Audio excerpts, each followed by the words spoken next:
Hey folks, thanks for watching this fractured state development video. What you're seeing here is our new real-time per pixel texture painting for terrains.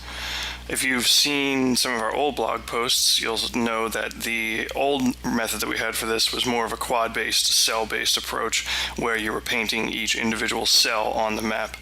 This worked okay, but didn't offer us the flexibility that we really felt like we wanted. We couldn't get a whole lot of detail. We were limited by the tessellation of the terrain mesh. We couldn't blend textures together. We couldn't paint textures on top of each other. So we decided to go with an approach that emulates more of a Photoshop brush type of technique, which is what we have here. Our brushes are just PNG files that we drop into a directory and then the editor picks them up automatically. They can be any size. I think right now we mandate that they're square, but we may remove that restriction in the future. And they act as alpha masks essentially when you paint onto the texture. The technical implementation of this is essentially we have a shader that has two control maps, and the RGBA spectrums for each one of those control maps controls an individual terrain texture. So you notice on the right side we have 8 terrain textures, so that's 2 control maps times 4, we get our 8.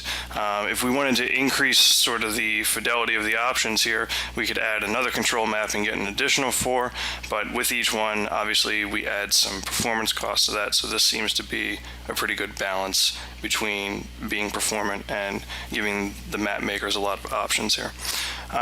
The lists of the terrains are controlled via our terrains.xml file, so you can swap terrain textures in and out and create new categories for terrains and all that.